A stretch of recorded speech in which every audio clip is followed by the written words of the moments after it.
Hey, welcome to Men on Everything. I'm Tony Scott, and that's Troy Johnson, and that is Mark Clark. And it's our show where we talk about everything pop culture and news and sports and just whatever's on our mind, kick it around a little bit. Troy and I are back from the Gladiators Unite 2014 for the Scandal Gladiators had a meetup in Los Angeles. And Troy, I was just reading this morning she should have waited a week or two because on August 16th at the Hollywood Bowl, there's going to be a James Brown tribute. Wow. Amongst the stars performing will be Aloe Black and D'Angelo. Oh wow, that's my birthday too. That would have been a perfect birthday gift for me. See, you need to fly out. You need to get back on that plane, man, because it sounds like that's going to be a pretty good show. So yeah, that does sound pretty good. Yeah, but it was a great time. Joe Morton came by. Eli Pope was in the house, and he was very gracious and very nice, and decided to take pictures with everybody. And that took a while, but finally, everybody. Everybody. Yeah, but it was really cool, man. I gotta say, Scandal Gladiators are amazing. Yeah, they are. I have not been around a group, first of all, so genuinely nice. And secondly, so enthusiastic about, I don't know if I've seen anybody so enthusiastic about anything. Man. I mean, they love the show, and the fact that you can come together from literally all over the world over a TV show. But right. Then, it goes way beyond that. There's kind of a sisterhood, a friendship, a kinship. They had a great time, and it was really cool to be there. And they love Men on Scandal, baby. They love us. They gave us lots of love, and they're from everywhere, man. Jamaica, the Barbados, Virginia, just everywhere, Georgia, man. Arizona. I mean, all over the U.S., Canada. Mm-hmm. Had a Canadian there. Yeah, it was really nice. It was. Yeah, I'm happy the Canadian was there. Was not Justin Bieber, so I'm just happy about that. Or his mom. Yes. So, this Ebola thing, man, folks in Atlanta are kind of panicked a little bit because they're like, why they got to treat them in Atlanta? Well, that's what you have when you get the CDC there in Atlanta. That's right. Everybody knows crunk juice heals everything, though, so it shouldn't be a problem. But they say that the woman who has the Ebola, they're saying that, that when she was where she was, they were talking about funeral arrangements, and here she is in the States, and she's getting great treatment. She apparently had yogurt before she even got on the plane. So, oh, damn. I guess maybe science is doing what science does, which is a great thing. And maybe we won't, hopefully, from my lips to God's ears, we won't lose her, Well, and already there's controversy because some people are saying, okay, so these people come to America and they get cured of Ebola and survive, and then people in other countries are dying like flies. What's going on? Well, it's an experimental drug. A company in San Francisco, hasn't been tested on anybody, but I think probably why there's a move to try it out on these people is both of them are physicians. Mm-hmm. And it's kind of like they were working in the region. I'm not saying it's right or wrong, but I mean you have people who have been there on the ground who've experienced it, and if they can recover from it, just imagine what kind of insight they can give to their fellow medical professionals. Right. I mean, it'd be a great thing. Now the question is, because I heard the experts say this morning that we really don't know when someone gets on a plane. You don't know whether they have Ebola or not. That's true. There's somebody quarantined in I want to say in New York. Sorry, Mark, but. They are not sure if this person has Ebola. They're doing some testing to figure out if that's the case or not. Well, but I thought the thing that I'm kind of baffled by, it's really, though, it's not highly contagious. It's bloods and fluids, semen. So what's up with that? I thought it was an airborne disease. No, it's not airborne disease. It's not airborne? Okay. No. So I'm like, how do these people, I guess, intending to people, how do you still get it? Because you have your gloves on, you have your mask on, you're a doctor. How would you exchange fluids with people? I mean, you're a rubber glove is porous. I mean, but even that, it's not a wound. Simple. Just because you have on a rubber glove and a mask. Yeah, but not a wound. You shouldn't contract a disease through a rubber glove. I don't know. I was under the impression, I could be wrong. I thought it was airborne, but we'll have to do the Men on Scandal, Men on Everything medical research team is going to have to Yes. figure out what's going on that one. See if we can book Sanjay Gupta on to the show, man. And see You lost me on that one. Hold on. We have research here. Could you look that up for me, please? Oh, sure. Al Rim on research today. What? Al Rim in the building. The research department. He's in addition to being an engineer, he's also a doctor. Okay. No, he plays one. And is Ebola airborne? Al is the question. Yes. We'll come back to that. All right, then. I was reading that 1 in 5 married couples hide a secret that could be a deal breaker. In other words, it could end the marriage. 1 in 5 married couples have a secret. Now, I will tell you, I am not in that category because I'm at a point in my life where, you know what, I don't care. I ain't keeping those secrets, man. You know, on the rare occasion that a woman does hit on me, I tell my wife because I think it's kind of funny. But you know, that's just me. What about when guys hit on you? Well, I wait and tell her until she's had a few drinks. Check it. The old silver fox. Silver fox gets shouted out a couple times. Man, but I guess maybe that's always been true though. There's a certain percentage of married couples that one of them holds a secret that could end the marriage. Yeah, of course. I think the longer you're in it, then it's different. But early on, sure, people tell stuff they don't say. I would be shocked if people didn't have secrets. And in fact, like you said, I think it's okay. It's okay to have that secret. Keep it. Yeah. So if you found out that your wife was like the village bicycle before she met you, would that be a deal breaker? No, like I said, there's nothing I could find out about my wife at this point where I would be instantly like, we're over. Okay. I said it, okay? What? No. What? I mean, whatever. Yeah. Yeah. I don't know. I mean, you know, let's look. We've talked about this in some form before. All these secret children that are running around the world, you know, I mean, it's not far-fetched that there are people that have kept secrets from their family, obviously from the person that you're betrothed to for the rest of your life. Mm-hmm. So, you know, obviously it's a communication breakdown, and whether or not people can address it and fix it is, you know, obviously. Well, the old excuse is always this. Well, you never asked me if I had any other children. Right. Wow. You know, like Bill Clinton, I did not have sex with that woman.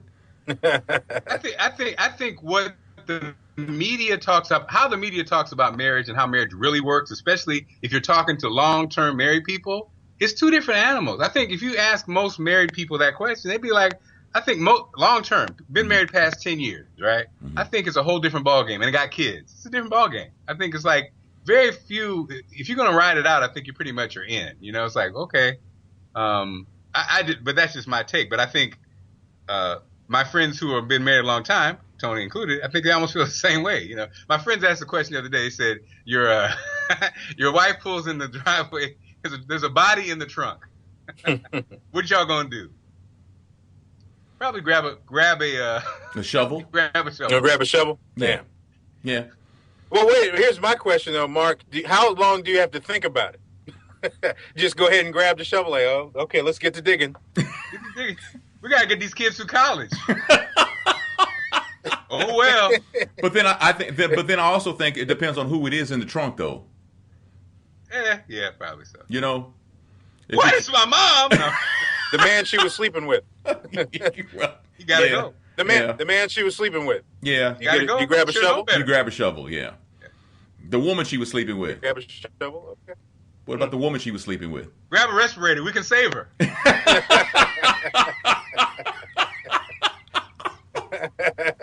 the oxygen. And since we're talking about couples, Michael Strahan and Nicole Murphy apparently have broken up, and the little bit of heat on her side because they're saying that she picked the wrong time to go public with it because it was right like the day that he got enshrined into the Hall of Fame.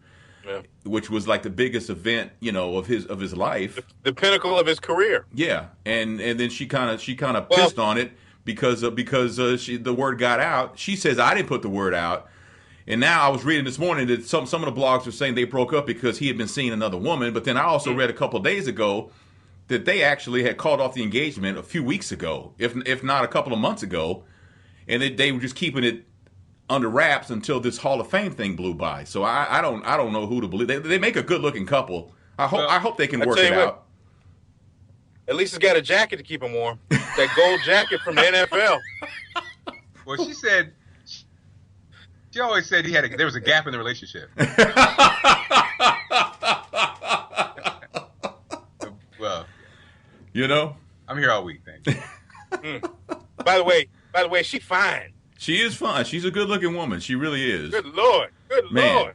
And ladies, the ladies who say she looks like a man, fine. She's fine. She's a fine-ass man then. She's fine. You always get that. Women, she looks like a man to me. Okay, great. And whatever. And what do you look like, Chewbacca? I mean, right. But hey, I understand though. I understand what they're saying though. She can be kind of harsh, hard features, but she's still fine. I don't think she's got hard features. Kind of mannish. I don't think she looks mannish at all. I just think she's tall. Kind of she's probably kind of. I can see what people say. Kind of a harsh, kind of a hard. No, I don't see it. I don't see it. All right. I don't see. Just, if anybody says Nicole Murphy looks like a man, they're just hating. Okay. All right. That's just me. That's just me myself personally. Absolutely. So what is this fire game these kids are playing on Facebook? What is that, man? Well, we worry about our kids, especially during the summer, because then, an idle mind is the devil's playground. So they got all this free time. And so you figure you got them locked in the house. Now they're setting themselves on fire and putting it on Facebook, man. Is that the deal? Now we got to worry about this? This is, Yeah. There's another game, too, that's going on. What, the choking game? It's like a choke out. Basically, they're compressing their friend's chest until they pass out. Yes, it's called stupidity. It's stupid. I mean, yeah. Yeah. Now, I must admit, this fire game ain't nothing new. I remember I was 7 years old when Uncle Earl told me to get his Zippo lighter and get the lighter fluid and put the lighter fluid in the Zippo lighter. And he told me to close it up and light it. I lit it and I caught on fire. Did you really? I was the original fire challenge, and he laughed his ass off. You all right, boy, you all right. They buy you a new shirt, anything, ice cream? I'm very familiar with what they're doing, but this is sad when technology catches up to a slow people. That's. I mean, now parents have something else to worry about. And I guess it's mostly with young men. I don't know. I haven't read about a girl doing it. Not saying that they haven't. I just haven't read about it. This is how you cure this. Tell your kids, if you're stupid enough to set yourself on fire, then go ahead. That's what I would say. Really? That's what you would say, man? Yes. Are you an idiot? What are you talking about? You're setting yourself on fire in front of a camera? Your ass need to be burned up. That's what I say. Why don't you do it for them? And then... You want to get on fire? Don't use a lot of y'all gave for Father's Day. That's right.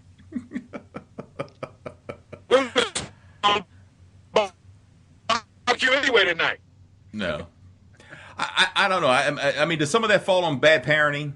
No, that's stupid kids. That's stupid. Yeah, come on, that's some stupid kids, man. You're desperate for attention. No. That's too everybody, bad. People taking selfies and uploading video. That the good news is when they get older, we will be laughing our asses off at. Hey, remember when you lit yourself on fire? I mean, there's gonna be a whole generation of people that are gonna regret all of the things that they did in the last 2 years when they were kids, and it's gonna haunt them for the rest of their lives. And we're old enough to be just old. We're going to be up in the nursing home laughing at them, just stupid. Yeah. Not too much. They might light us on fire as old people. So I was reading this article where this woman sold her 18-year-old daughter's Katy Perry concert tickets because she says her daughter's a brat. and she's being some have criticized her, some have praised her. But I mean, if she's a brat, whose fault is that? Their mama's fault.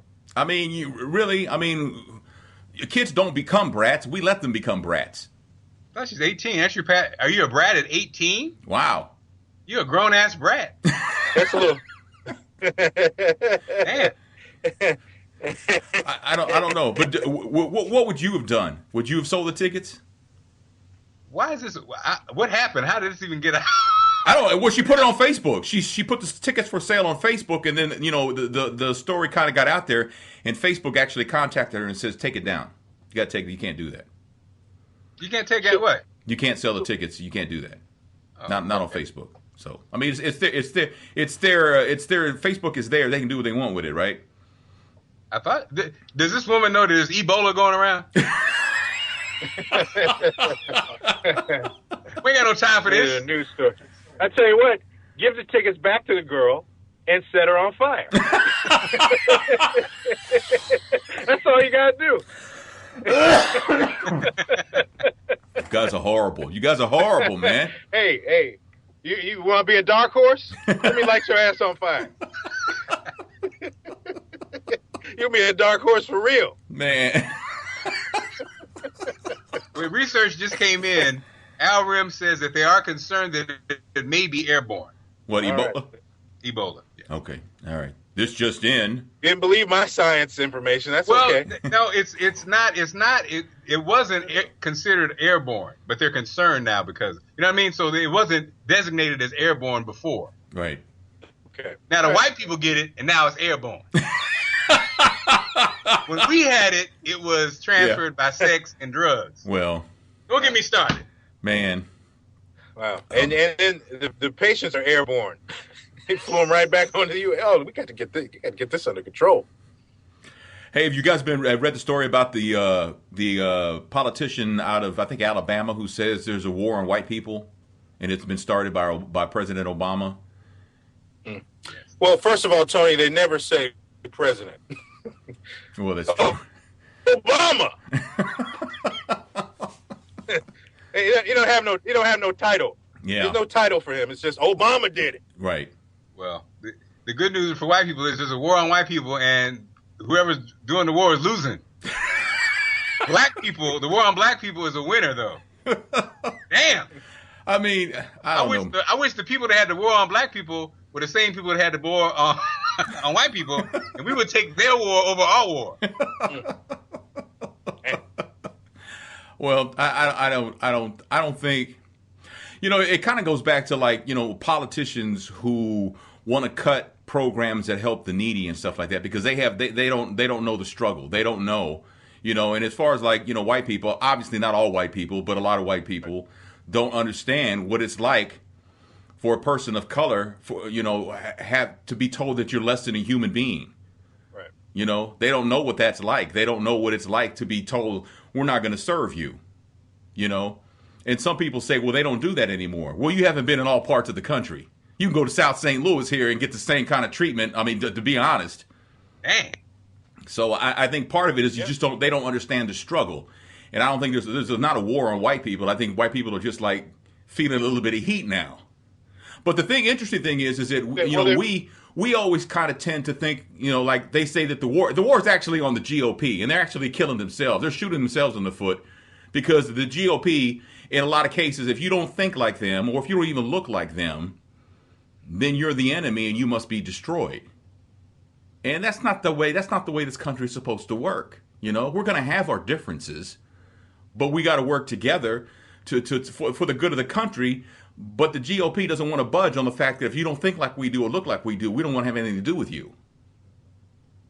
And it's an interesting point that you make, Tony, because we're at a point where, Republicans, for example, are, knowing that they're going to need to court people of color in the future.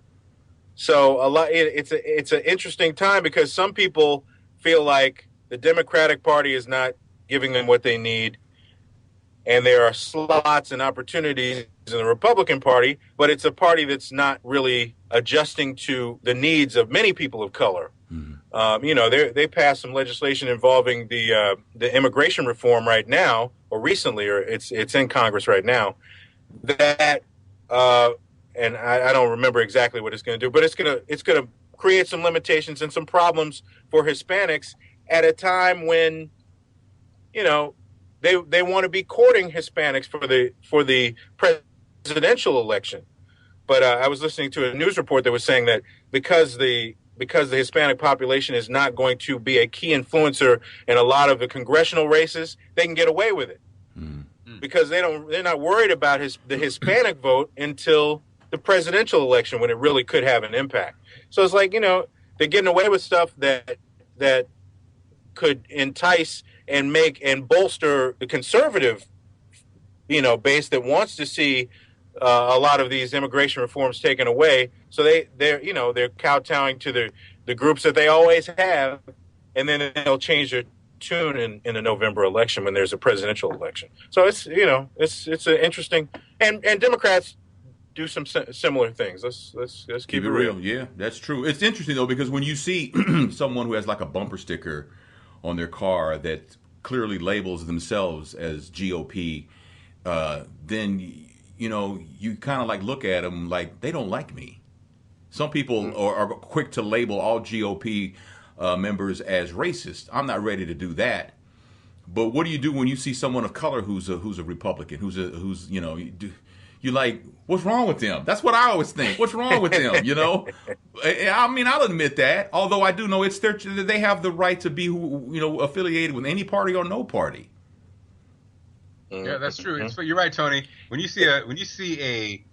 see a woman, a Hispanic, an African American, and or someone, though you can't tell someone's gay or not, but if someone if somehow is identified as gay and they have a conservative or GOP thing, you're right. I do say the same thing. I go, what's going on? What's going on here? Yeah. And I think that is a major problem if you are the GOP, that the average person has that reaction. Now, we happen to be people of color, so I don't know if white people have that same reaction or that same insight. But I think you're right, Tony. You see a black person or you see a Hispanic, especially now, Hispanic with, and when Bush was president the first time, I saw there was a huge Hispanic support. I think it was the Catholic support. I think it was whatever. But I think that's kind of dwindled since then, since Obama. But and it's these issues that are in the forefront. But I agree. What your platform stands for makes it very difficult for anybody who's inclusive to represent. I hosted a debate here, or is in Maryland, and the Republican challenger, if I'm honest, was the best. He presented the best argument. He represented the best, but his party just doesn't align with what he was talking about. You're like, this guy's good, but you're Republican and your party disagrees with everything you're talking about, from the gay issue to immigration. So are we getting closer? Are we getting closer to the point where a third party at some point is going to be taken very, very, very seriously? I don't think so. Well, you know why? I think people are not dialed into they're not paying attention. They really aren't. When you think about the fact that people like the term independent because they're thinking about, I can make my own damn decisions. I don't need the Republicans. I don't need the Democrats. And it really isn't even about that. It's really about, when you think about Republicans and Democrats have worked together for a long time. Martin Luther King essentially was Republican. A lot of African Americans were Republican prior to the early 60s, when you had Barry Goldwater and Ronald Reagan insert a new kind of conservatism into the Republican Party. That kind of changed the paradigm. Mm-hmm. And, and the Democrats, became less of a Dixiecrat situation, that were suppressing and segregating blacks, to a more inclusive party. So there was kind of this shift over the last 50 years. But prior to that, both parties worked together, and they were Republicans were a lot more liberal, and some may say Democrats were a little bit more conservative. So they kind of overarched instead of being in separate corners, which is what we have now. Yeah. So the third party situation, you got these independent folks who now, if people don't pay attention anyway, from election to election, and then you add a third party that only shows up when there's a big election, that has no platform, has no game plan other than to disrupt or just to be, I'm independent, then it wreaks havoc on the system. So, the support for that third party kind of goes back and forth. But really, there are a lot more than three parties in this country, and you can see how there are a lot more than the Republicans and Democrats. But I mean, you got the Libertarians, the Green Party, and all. Yeah, which one's being taken the most serious, though? Which one can actually make a difference? I don't think there's one yet. I think that the Tea Party had momentum, but I think they just blew themselves up. So, overall apathy, I think, is, and I think the overall apathy piece is, people aren't participating anymore. So we got about 5 minutes, man. What do you got? You guys have anything? I had a thought about states' rights. I was trying to think. We were just talking politics. I know we're tired of that, but it kind of hit me. The gentleman who was killed by the police officer in New York, those kind of incidences. I thought about when you say states' rights, right? It's back to race again for people of color. There's a subconscious association to civil rights, and how if the government did not step in, some of these states, it would be crazy. Yeah, it would be crazy. And it's the same thing with immigration. So the irony to me, when the Republicans, the conservatives talk about, well, let the states decide, most people are like, oh, hell no, because the states are a bunch of crazy people. Yeah.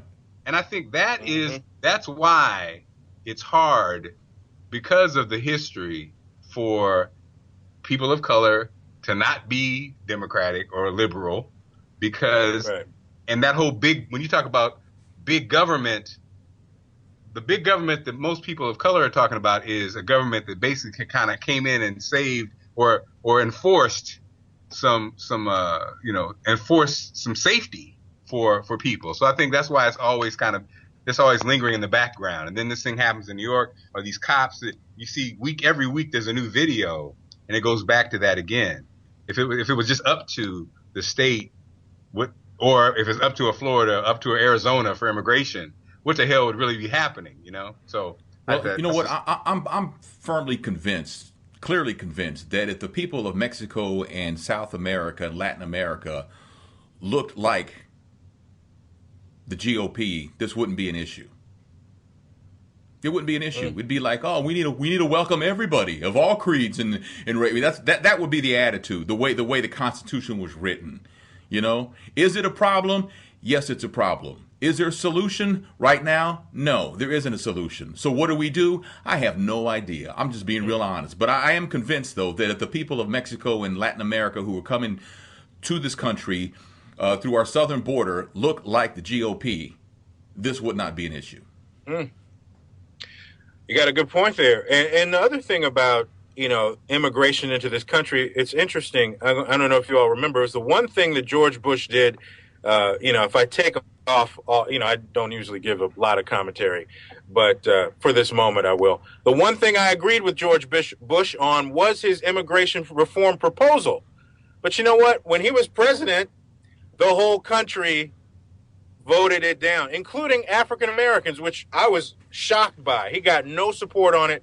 The bill and the legislation went nowhere. And it was interesting because the point that he made was that he said creating a legal pathway to citizenship makes sense in America when you have people that are working jobs, that are fast food, that are in, all these low-paying jobs that immigrants seem to be taking, that he said, which was profound in some ways, Americans are basically saying they don't even want. Right. You don't want the job as a custodian. Mm-hmm. You don't want the job at the fast food restaurant. You don't want the job as the groundskeeper. You don't want any of those jobs paving streets and doing construction, So if you don't want the jobs and they're not being filled and there are people that are willing to work them and work them well, what's the problem? Right. But nobody wanted to hear that at No. the time. No, you're right. Really you're right. I forgot about that, but you're absolutely right. So, Well, and there is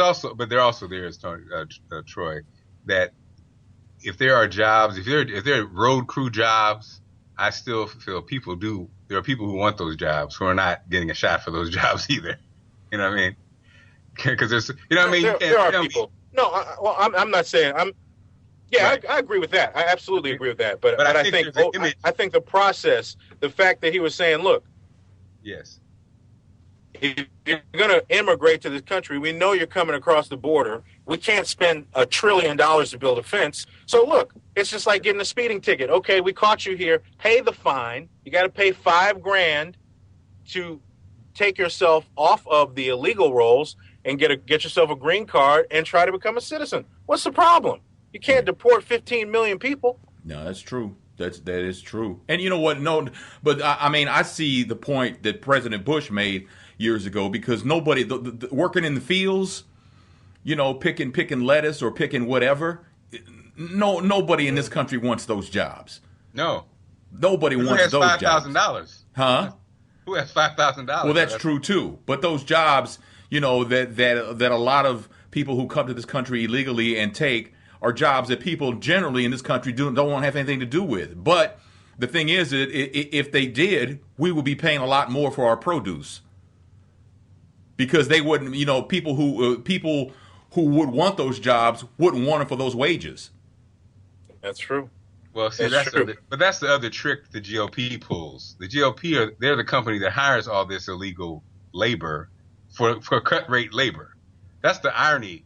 They fight all day to shut down this border, but these people are funding their companies. Right. But you know what? It's arguable. I mean, and this would be a study in democracy. But if you have 15 million new citizens who are willing to take these jobs, and they're willing, if they work hard enough in a lettuce field to earn $5,000, let's say, for example, to earn their way into this country and try to get right, what makes you think that they wouldn't fight for higher pay and, you know, in situations like that to improve the situation as Americans? Yeah. Yeah. No, it's not. Which scares the GOP / some white people. But I think that's the other trick, is that you have the GOP, you have the people who run everything, who employ all the lettuce pickers because they own the huge company. Then you have the working class scared white person who's rallying. So the guy that has all the money has his little role players fighting for him. But at the end of the day, he's the one who gets, he's the puppeteer, I guess is what I'm trying to say. Well, the people with all the money will always, at the end of the day, will always have it their way. We just have, and they'll always be the GOP. So all your friends, all your liberals who are Democrats who got money are Republicans, really. That's another part. We are headed toward 35 minutes, so we'll leave it all right there. We appreciate you watching. If you could give it a thumbs up, if you could subscribe to the channel, that would be wonderful. If you could share it, that'd be even greater. If you would sign up for the newsletter, that would be pretty awesome too. You could do that at talking360.com. So that's it for Men on Everything. Men on Scandal, I'm actually, because we had a chance at the Scandal meetup to actually talk with the AfterBuzz TV folks who do the Scandal recap, their version of it, and looking forward to having one, maybe two of them on. And the guy who does the cartoon Scandal, Kevin, he's just a talented young man, and going to try and get him on too in the weeks leading up when we transition back to Men on Scandal. So we look forward. We'll keep you up to date on guys. that. I think we might have to do Men on Power. I'm hearing a lot of buzz about Power. Oh, the 50 Cent show? Yeah. Well, we need to decide that so we can catch up, you know, and watch the past episode, because I think they might be done with the first season already. I don't know. One other side note, for the Gladiator fans that didn't make it to Los Angeles, next year, Gladiators meet up in Washington, D.C. So that's true. Yeah. Get ready for that. Yep. You're going to hear a lot of that from us, because we're gonna be involved. And see, right when that happens, then Mark will get a job in Yet LA. again. So it's going to be really, really fun. Well, Party! I'm Right, booking the party exactly. now, y'all. We got the party jumping off, y'all. Okay. All right. Very good. Tony said, okay. We That's are what you Men on say. Everything. I'm Tony Scott. That is Mark Clark. That is Troy Johnson from the studios of WHUR in Washington, D.C. And we will see you next time. Thanks for watching.